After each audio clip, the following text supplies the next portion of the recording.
Is it wrong to say that Jesus is our escape? The answer is no. Jesus loves the church. Binili niya ito ng kanyang dugo. Kaya hindi masamang sabihin na iiskapo tayo ni Jesus sa coming wrath dahil siya ay Diyos. Alam niya kung kailan darating ang 7 taong singkad ng kapighati ang hindi pa naranasan ng sangkatauhan. Kaya ililigtas tayo ni Dear Lord Jesus doon.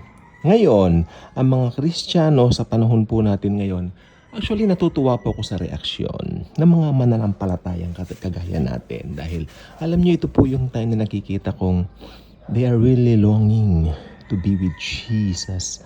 Parang ako rin, lahat tayo. Pero check natin yung mga motibo. Why? Dahil maybe yung iba napapagod na raw sa buhay. Someone commented that here.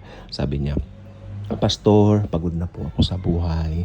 Gusto ko na pong mag-rapture. Alam po ninyo, while hindi ko naman sasabihin mali yung sinabi niya, dahil marami rin po mga Kristiyano pagod na po sa buhay, nakakapagod po ang buhay sa mundo. Hindi po madali. Hindi po ako plastic na pastor na nagsasabi, madali ang buhay. Hindi po. Mahirap ang buhay sa mundo. Tandaan po natin yan. Pero ang sabi ni Jesus, ako ang inyong kagaanan. May sinabi siya sa Bible, come to me all of you who are heavy laden, I will give you rest. Jesus is our rest. Di po ba? Kahit na hindi madali ang buhay, dahil sa Panginoong Jesus, I can do all things through Christ who strengthens me. Okay, yan po yan. At yung pinaka-right motive po sa rapture is this. Makinig pong mabuti. Simple lang po. Ganito lang. I want to be with Jesus forever. Yun lang. Gusto ko na makapiling ang Panginoon forever. Hindi mo na sasabihin yung pagod ako sa buhay, ganun-ganon. Well, given na po yun. Alam na po ng Panginoon niya. Don't have to tell him that. And besides, hindi ka rin kailangan magpaka-hipokrito sa harapan ng Panginoong Jesus. Alam niya ang puso't damdamin mo. Ay Lord, okay lang po ang buhay dito. Sige lang po Lord. Alam mo naman pagod ka. Plastic ka. Ang Christianity po is, it's not a religion. It's a relationship with God. Okay? I would like to clarify it. It's a relationship with the Lord. If you know your relationship with Jesus and you know that it's approaching already kung ano man yung darating, ayoko pong iisipin at pagbibintangan akong nananakot. May nagsasabi dito dati, hindi maganda yung comment. Alam niyo, nabawasan nga po yun kasi nag-pray ako, Lord, I don't want to to create some kind of fire na para mag-i-spark siya tapos mag-aaway-away mga mananampalataya dito sa aking channel. Dahil ang channel na ito ay dedicated kay Jesus. Kaya ito yung maging channel ng pagkakaibigan, pagkakapatiran, pagkakaunawaan. Pero dati may nagko-comment sa akin na panay ka, gusto mo na mag-rapture, gusto mo lang ganito, ganyan, maka-iska po, mga ganun-ganon.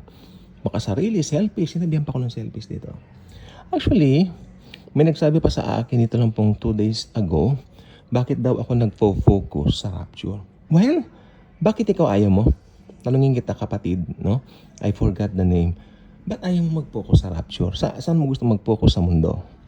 O, yun lang ang tanong ko. I mean, yeah, you need to answer that directly. If you are not going to focus on the rapture, saan ka magpo-focus sa mundo? Meron pa siyang katuloy na sinabi, bakit ka nagfo-focus sa rapture? Why not focus on the faith of Jesus? Well, kaya ko nga po sinasabi ang rapture. Kaya ko nga po ipinangangaral ang rapture dahil malapit na po itong maganap para ang mga tao ay kilalanin si Jesus as Lord and Savior.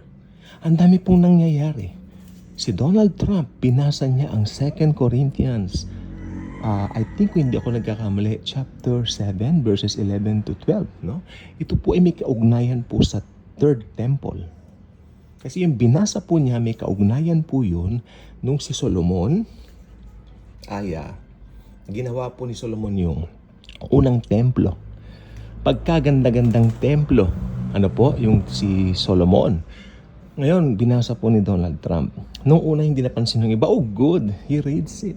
He reads the Bible in front of national TV. In front of the whole world actually.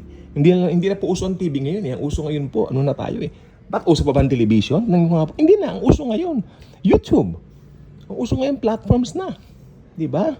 Nakita po yan ng buong platforms. Binasa yan ng buong platforms. Facebook Live, YouTube Live. No? Hindi pa yan.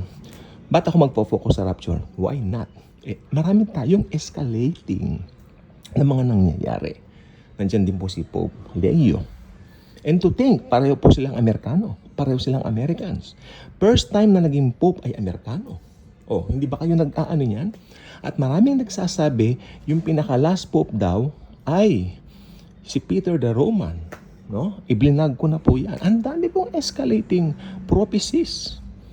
Tapos sasabihin nila, bakit daw tayo nagpo-focus sa rapture? Well, if they don't want to focus on the rapture, maybe they want to focus on something else. Ako nag-vlog lang po ako dahil talagang medyo nakakatindi rin yung ibang mga comments. Sometimes kala mo mas maganda magsabi na lang po kayo ng opinion ninyo in a way na maganda. Kasi pare-pareho naman tayo may mga pinag-aralang tao. Siguro degree holder ka rin. Pareho ko. Diba? Nakailang Bible school din ako, hindi pagmamalaki. Kasi pag sinabi ko po rito ko ilang Bible school na pasukan ko, baka sabihin niyo mayabang ako. Hindi ko pinagmamalaki yan. Actually nga alam niyo, karamihan na pag-aralan ko hindi ko nagagamit. Ang nagagamit ko rin po yung revelation ni Jesus mismo. Okay? So, ang rapture po ay something na pinananabikan mo dahil gusto mo nang makasama si Jesus. And may you have the right motive on it.